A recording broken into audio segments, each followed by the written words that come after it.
सभी समाज बंधु और मातृशक्ति को मैं प्रणाम करता हूं। वीर शिरोमणि महाराणा प्रताप की कथाएं और गाथाएं हर साल हम जयंती समारोह में सुनते रहते हैं, लेकिन वर्तमान समय में राजपूत समाज को किन किन परिस्थितियों में और किन किन कुप्रथाओं कुरीतियों के लिए गुजरना पड़ रहा है, उसके बारे में भी समाज के मंचों के माध्यम से चर्चा होनी चाहिए। मैं पिछले 7-8 सालों से हमारी टीम के साथ में राजपूत समाज में फैली हुई व्याप्त कुरीतियों के लिए हर मंच के माध्यम से समाज को जागरूक करने की हम प्रयास कर रहे हैं। समाज को आज जरूरत है तो समाज में फैली हुई व्याप्त कुरीतियों को खत्म करने की, दहेज के नाम पर जो बच्ची के पिता को लूटा जाता है उसे खत्म करने की, सार्वजनिक रूप से समाज में शराब का जो चलन है उसे बहिष्कार करने की, आज अगर मृत्यु भोज हो रहा है उसे खत्म करने की, आज अगर भाई भाई में झगड़ा हो रहा है उन्हें एक मंच पर लाने की, आज अगर बच्चियों में शिक्षा है उनको पढ़ाने की, आज अगर दिखावा पड़ता राजपूत समाज से अगर खत्म हो जाती है तो समाज में मैं कहता हूं जो समाज आज आर्थिक रूप से पिछड़ चुका है वह वापस मजबूत हो जाएगा। लेकिन समाज बंधुओं से हर मंच के माध्यम से एक ही निवेदन करते हैं कि जहां पर भी जाओ अपने समाज के सामने अपने बच्चे की बोली दहेज के रूप 20-22 साल अपने पिता के घर में रहती है और दहेज के नाम पर जब उसके पिता के सामने एक लंबी चौड़ी लिस्ट लगा दी जाती है, रख दी जाती है कि हमारे बच्चे जो सक्षम है, योग्य है, उसके अगर आपको शादी करनी है तो 21-51 लाख रुपए टीका दो, दोनों हाथों का गहना दो, शराब देना, बुआ सा काकी सा दादा जितने भी होते हैं उनके सामने उनके भी अंगूठी और चेनें रख दी जाती हैं। इन चीज का बहिष्कार होना चाहिए। समाज में व्याप्त कुरीतियां हैं, एक तरफ तो आप बच्ची उनको सगाजी कहने चाह रहे हो और दूसरी तरफ उनके सामने झोली फैला देते हो। अपने बच्चे की कीमत लगाना समाज के सामने बंद करें। हर पिता अपनी स्वेच्छा के अनुसार बच्ची को देता है, लेकिन किसी न किसी रूप में अगर वो बच्चे का पिता उसके सामने मांग करता है तो समाज की कहीं न कहीं जमीनें बिकती है। हमारे एक ही लक्ष्य रहता है कि दहेज के नाम पर समाज की जमीनें नहीं बिकनी चाहिए। शराब की जो सार्वजनिक महफिलें शादी ब्याह में चलती है वो बंद होनी चाहिए। मृत्यु भोज के नाम पर समाज के जो छोटे छोटे बच्चे जिनको यह भी पता नहीं रहता कि मेरे सिर से मेरे पिता का साया उठ चुका है और उन बच्चों पर हम थोप देते हैं कि नहीं हमारे ये परंपरा बनी हुई है, मृत्यु भोज तो तुम्हें करना ही पड़ेगा। उस अबोध बच्चों को तो यह भी नहीं मालूम कि मेरे सिर से मेरे पिता का साया उठ चुका है। तो ये जो कुप्रथाएं समाज में है उन्हें बंद करनी चाहिए। और एक बात बहुत मैं बड़ी कहना चाहूंगा, आज तक समाज के किसी भी मंच के माध्यम से समाज के राजनेताओं से आज तक हमने वार्तालाप नहीं की, सवाल जवाब नहीं किया, चाहे वो समाज की संस्थाएं हो चाहे समाज के राजनेता हो। समाज के नाम पर उनके सीटें तो मिलती है, लेकिन समाज हित के लिए वो क्या कार्य किया इसकी समीक्षा मंच के माध्यम से नहीं तो समाज की मीटिंगों में जरूर होनी चाहिए। आपके बीच में बड़े भाई साहब राजेंद्र सिंह जी गुड़ा यहाँ विराजमान है। मैं 1989 में इनके गांव में 10th क्लास पढ़ने के लिए गया था। फिर मेरा सौभाग्य रहा कि 90 से लेके और 95 तक जयपुर राजपूत होटल में भी आपका सानिध्य मिला। और अब राजस्थान की अगर धरती से कोई आवाज उठती है, समाज पे अगर किसी प्रकार की कोई कुप्रथाओं पर या हमारे महापुरुषों पर कोई उंगली उठाते हैं तो ये 2-3 जो विधायक या सांसद रहे हैं वही उनमें से राजेंद्र सिंह जी गुड़ा का नाम सबसे आगे आता है। उसके बाद में प्रताप सिंह जी खाचरियावास या जो अभी नया युवा रविंदर सिंह जी भाटी।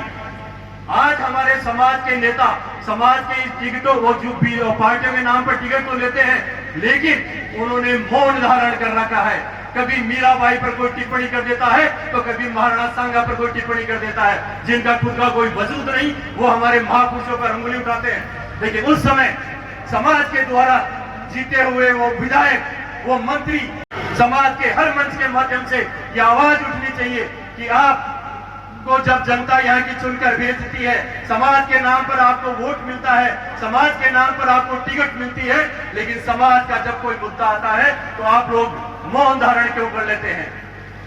अन्य समाजों को आप देखो, अभी छोटा सा एक बताने नहीं लेकिन अभी बताऊंगा, छोटा सा एक प्रकरण हुआ था। तेजाजी वीर तेजाजी की मूर्ति को किसी ने खंडित कर दिया था। कुछ जाट समाज के युवाओं को वहां के थानाधिकारी ने थाने में बंद कर दिया था। और सौभाग्य है उस समाज का कि जहां पर तीनों पार्टियों के विधायक और मंत्री पहुंचकर रात को उन युवाओं को वहां से छुड़ाते हैं। लेकिन दुर्भाग्य है हमारा समाज का कि हमारे समाज के अंदर आज एक ऐसा लीडर नहीं है। अगर समाज के किन्हीं युवाओं को कोई बंद कर दिया जाता है या समाज के महापुरुषों पे कोई टिप्पणी होती है तो उनके लिए आगे आ सके। ऐसे सिर्फ 2 या 3 नाम जो जिनमें से एक यहाँ विराजमान है राजेंद्र सिंह जी गुड़ा, दूसरे हैं प्रताप सिंह जी खाचरियावास जो समय समय पर पार्टी में रहते हुए भी समाज के मुद्दों पर बोलते रहते हैं। लेकिन इन महापुरुषों की आज हम जयंतियां तो मनाते हैं, लेकिन जयंतियों के माध्यम से अपने जीवन में हमने क्या ग्रहण किया उस पर कोई ध्यान नहीं देता है। अभी एक छोटी सी उदाहरण पेश करना वो बताना चाहूंगा। अभी 2-3 दिन पहले जयपुर के अंदर शिव पुराण महाकथा हुई थी। एक पंडित जी महाराज जो आजकल सोशल मीडिया पे काफी प्रचलित है, वो वहां पर पधारे थे, प्रदीप मिश्रा जी। बहुत अच्छी कथा कह रहे थे, लेकिन उन कथाओं में महिलाओं की संख्या 80% थी। अच्छी बात है कि आप कथाओं में जाते हो, आपने गीता का सार भी सुना होगा, आपने भागवत कथाएं भी सुनी होगी, आपने शिव पुराण भी सुने होंगे, लेकिन उनके माध्यम से आपने अपने जीवन में क्या ग्रहण किया वो मायने रखता है। वहां पर जाकर सिर्फ इस कान से सुनो और इस कान से निकाल दो, कोई मायने नहीं रखता। आज आपके घर में पति पत्नी में नहीं बनती है, सास बहू में नहीं बनती है, भाई भाई में नहीं बन रही है, फिर आप इन कथाओं के माध्यम से सुन के ग्रहण क्या करते हो? कम से कम अपने समाज की नहीं तो अपने घर की जो कुरीतियां हैं, अपने घर की जो बीमारियां हैं, उनको तो जड़ों से नष्ट करें। हर साल महापुरुषों की जयंतियां मनती रहेगी, लेकिन महापुरुषों की जयंतियों के शादियों के अंदर सार्वजनिक रूप से शराब की जो टेबलें हर कौम के लिए लगाई जाती है उसका बहिष्कार करें। मृत्यु भोज के नाम पर जो 5 साल या 2 साल का बच्चा जिसके पिता का साया सिर से उठ चुका है उसे मजबूर ना करें।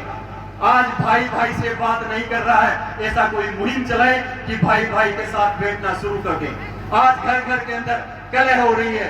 अभी मैं जयपुर में रहता हूँ, 7 दिनों के अंदर राजपूत समाज की 2 बच्चियों ने आत्महत्याएं कर ली। ऐसा क्या कारण रहता है कि बच्चियां पढ़े लिखे होने के बावजूद भी उनको दहेज के नाम पर उनके पिता के द्वारा सक्षम कुछ न कुछ दिया होगा, उसके बावजूद भी क्या निर्णय होता है? कहीं न कहीं आजकल की बच्चियों को में भी और बच्चों में भी थोड़ा दोष है कि उनमें सहन शक्ति नहीं रही। हर छोटी छोटी बात पर तुरंत निर्णय लेते हैं। सहन शक्ति रखना सीखे। कुछ समय 20-30 साल पहले जब ये मोबाइल नहीं चला करते थे, चिट्ठियां चला करती थी, उस समय छोटी मोटी बात हो जाती थी और वो घर की बात घर में ही रह जाती थी। आज हर गांव के अंदर हम देखते हैं तो 20 से 50 बच्चे कंवारे बैठे हैं, उनकी सगाइयां नहीं हो रही। सगाइयां नहीं हो रही थी और कहीं ना कहीं आपकी जो वोटिंग परसेंटेज है वह कम हो रही है। वोटिंग परसेंटेज तो कम होगी होगी जब बच्चों की शादियां नहीं हो रही है, वंशवृद्धि नहीं हो रही, तो वोटिंग परसेंटेज कम होगी। मुद्दे तो समाज के बहुत हैं, हर मंच के माध्यम से उन पर चर्चाएं होनी चाहिए। और मैं आयोजन करता टीम का भी दिल की गहराइयों से आभार व्यक्त करता हूं कि आज आपने खेतड़ी के बसई इस गांव के अंदर महाराणा प्रताप जयंती मनाकर इतना बड़ा जो भव्य आयोजन किया है, सफल आयोजन किया है, उसके लिए दिल की गहराइयों से आभार व्यक्त करता हूं। बहुत बहुत आभार, धन्यवाद। मारे एक आदमी हत्या करके होते तो गहनो दो फलान दो और पास एक चिंतन शिविर हुआ, बैठ के भी दारू पीऊं, समाज की चिंता करें, एक ठा करने तो मार नहीं देते। सारा बैठ कर एक नारो टेंट लगाऊंगा, बिम बैठ दारू पीऊंगा, महंगी दारू, बर्फ का टुकड़ा, सोटर भी बापड़ा ठाकर ने भी बेटे वाले क्यों मारे हो रहे? क्यों कर रहे? अच्छी बात नहीं है। दलीप जी महरोले ने मुहिम चला रहे हैं, कई सालों से लड़ रहे हैं गरीबों के लिए, दहेज की लड़ाई लड़ रहे हैं, दहेज प्रथा के खिलाफ लड़ रहे हैं, महिला शिक्षा के लिए लड़ रहे हैं, दूसरी बातों के लिए, समाज सुधार के लिए मैं इनको धन्यवाद देता हूं। और अंत में इस कार्यक्रम को आगे चलाओ, एक जगह इकट्ठा होने का काम करो। और इस आज से 1 साल बाद में यह स्थिति आनी चाहिए कि खेती